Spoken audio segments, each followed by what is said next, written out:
Hi there, my name's Mark Bennett from markbennettguitar.co.uk. I'm here with my second lesson in a little mini series looking at bar chords for beginners and near beginners.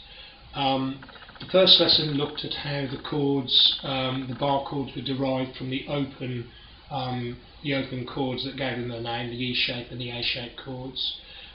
This lesson is looking at a bar chord exercise, as I call it, a little exercise to help us strengthen up the muscles in the left hand and toughen up the skin along the outer edge of that bar finger, and also to help us really fine-tune and find that sweet spot that enables us to have a nice, reliable and clean sounding bar.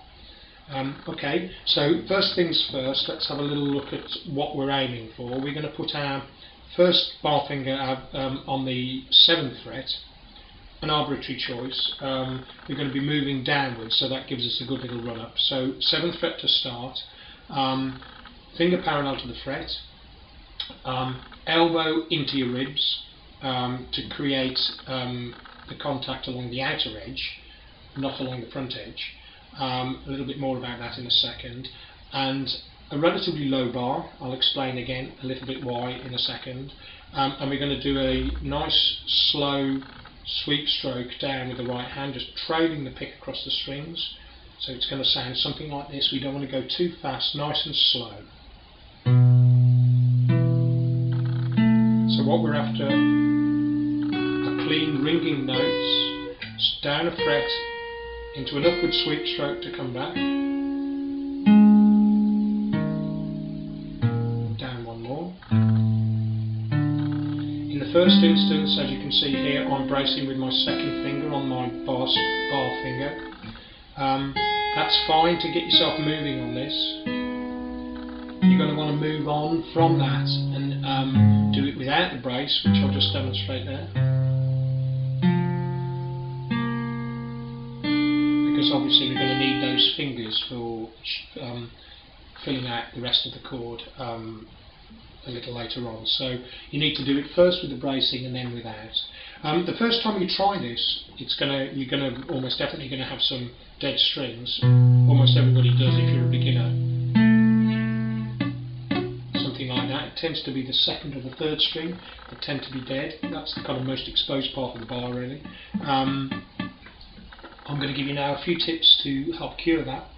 Right from the off, as I mentioned, finger on outer edge, elbow into your ribs. This is to enable us to make the contact along the straighter, bonier edge of the outer edge of the finger, rather than the curvy, creased front edge of the finger. That's the first mistake people often make. They're too flat with their finger.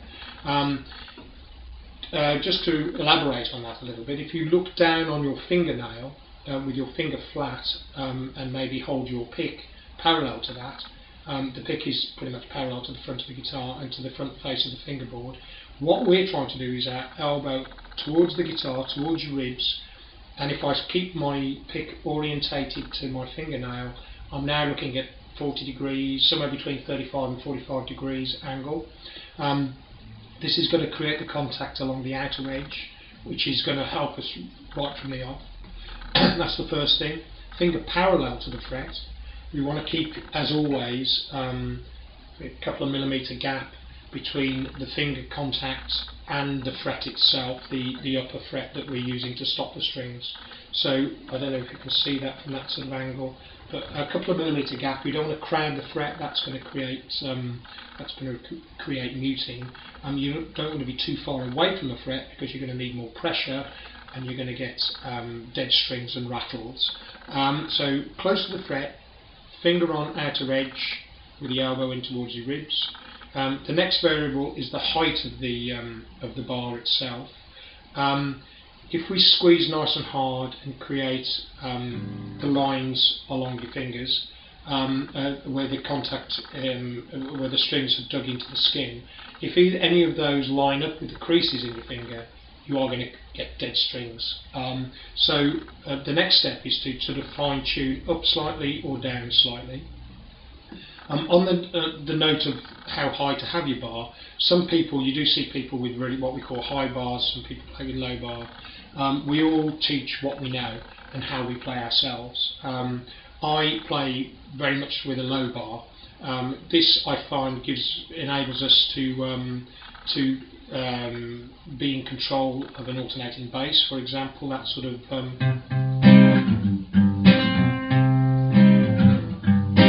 which you won't do to the same degree if you have a high bar, and especially if you just leave that bar on. That's another lesson in its own right, but that's just to illustrate one of the reasons why a low bar, I feel, is better than a high bar. Okay, so you can adjust the height. Adjust the height also. We can also adjust the contact point here at the back. Obviously the fundamental squeezing pressure comes from a pincer movement between finger and thumb. Normally you'd have your thumb running along the spine of the guitar. What we can do, if for example strings 2 and 3 are muting slightly, you can just drop that a little lower, and like a woodworker's clamp, it will help pull in the contact on those 2 strings. All of these variables you can experiment with to just find those sweet spots. So what I would do is, if you're going to go down with a nice slow sweep stroke, if you find a dead string, just double check, finger on edge, elbow into your ribs, adjust slightly higher or slightly lower until you find the sweet spot, then move on. If you get another string that's a little bit dead, just try the same. Maybe adjust the bracing point with the second finger, so you're actually pushing the finger in where it's required.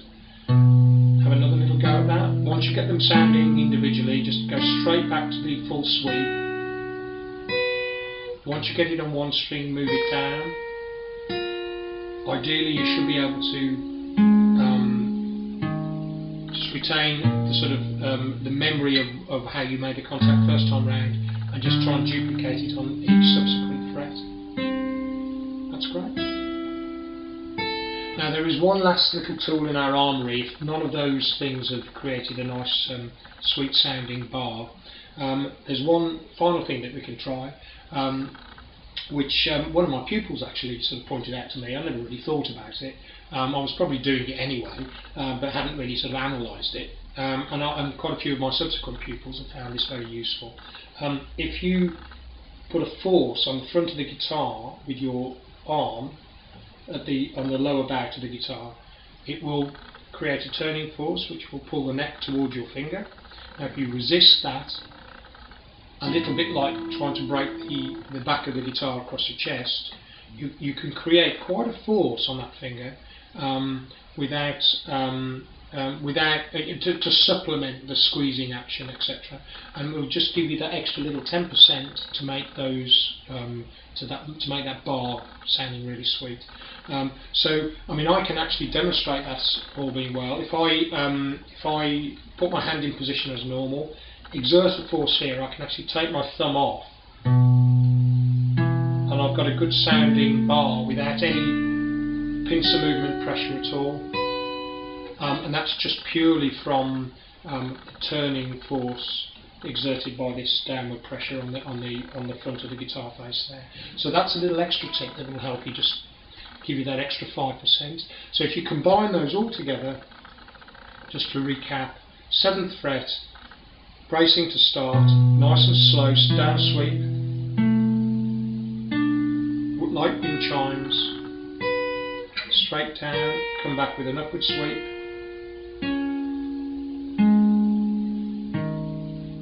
You practice this on a regular basis for a few days, you go back to your bar chords, and all being well, you'll have a perfect sounding bar, which we can then start to apply into songs and get your playing moving forward. Do check out the next lesson in this little series. It's about moving on and off the bar chords, so either moving the bar chords from the E shape to the A shape in time, or coming off open chords into bar chords. Now, being able to play the bar chord is one thing, being able to change them in time is another. That's where the next lesson takes us, so do join me back for that. See you soon. Thanks very much.